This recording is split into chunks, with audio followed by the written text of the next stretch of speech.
l'écho de l'invisible.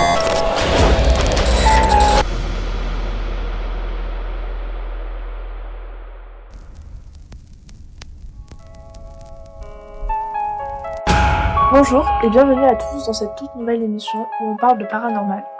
Je serai votre hôte durant ce premier épisode. Bien évidemment, nous avons tous déjà entendu parler de paranormal, que ce soit dans les films ou dans les livres. Lorsqu'on dit paranormal, on pense souvent aux esprits, aux fantômes, mais il y a bien plus que ça. Notre équipe passionnée ira à la rencontre de différents professionnels, mais aussi nous irons explorer des endroits abandonnés. Et vous, qu'en pensez-vous ?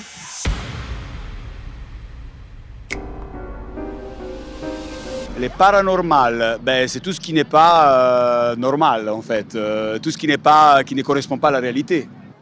C'est tout ce qui est pas expliqué par l'effet scientifique. C'est les esprits un peu ailleurs quoi en fait, enfin voilà, un peu surnaturels. Non. Un petit peu ouais. Pas du tout. Non, pas trop. Ma copine, elle y croit pas mal, mais moi, pas trop. Non. Ok. Non, j'y crois pas. C'est pas que j'y crois pas, je ne veux pas y croire. J'ai peur de ça. Ouais. Vous l'avez donc vu, le paranormal est un sujet très subjectif. Pour illustrer, nous irons à la rencontre de Laurent, un sourcier. Ensuite, nous irons recueillir le témoignage de Stéphane.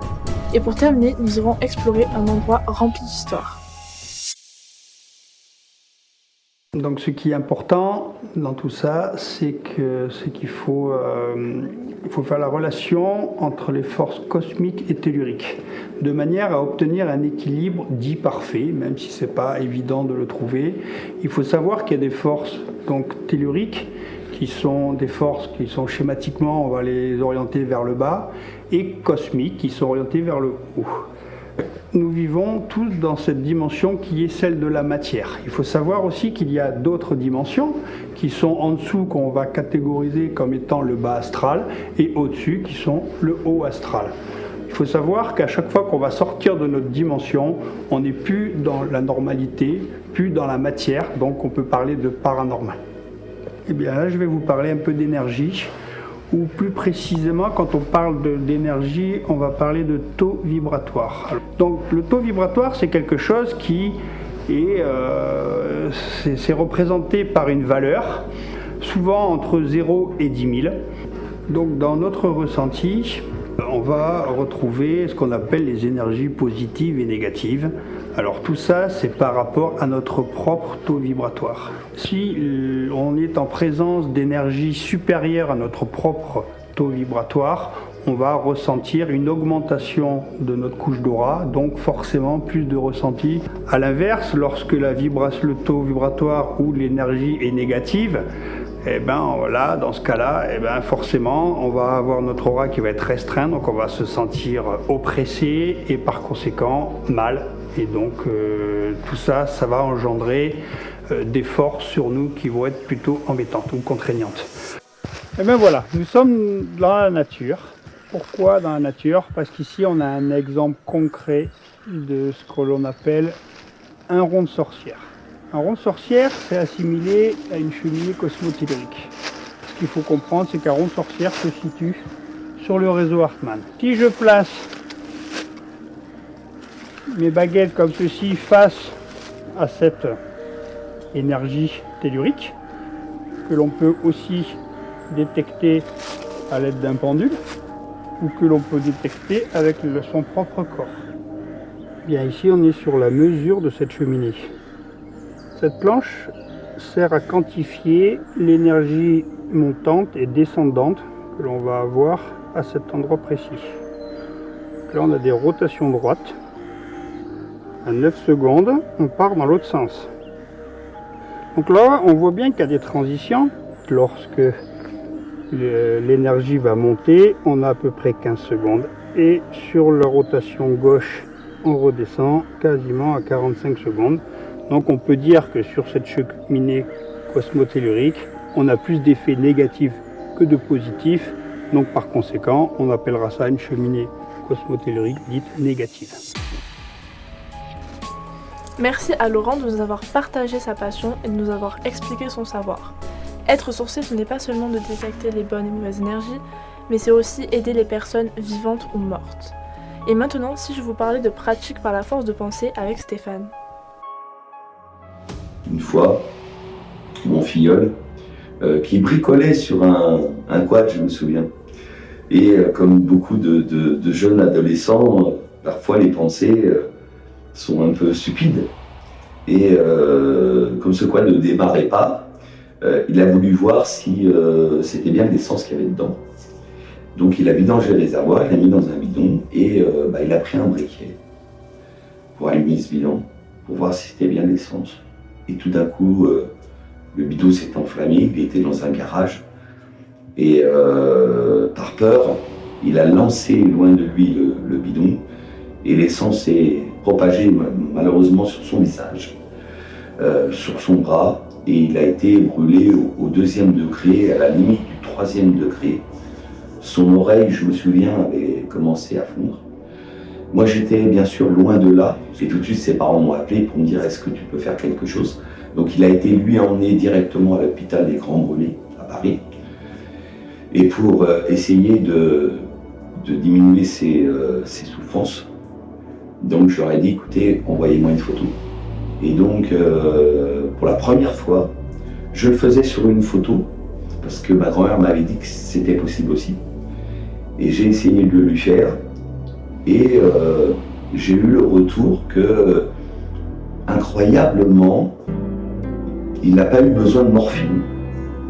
Chose qui est en général toujours donnée aux gens qui ont de telles souffrances. Et en fait, aujourd'hui, il n'a plus aucune cicatrice. On ne voit absolument plus rien. Et surtout, ce qui est important, c'est qu'il n'est pas souffert. La souffrance est partie.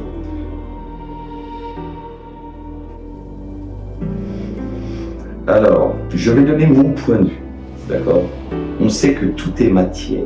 Nous sommes composés de matière, d'atomes, de particules, de cellules, d'accord ? Nous avons tous la capacité de pouvoir influer sur l'autre.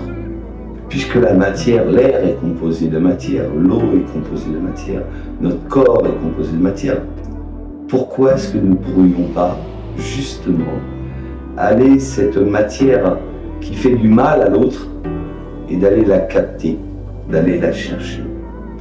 Alors comment? Ça reste un mystère, et il faut que ça reste un mystère. Voilà, c'est ce qui fait l'humanité.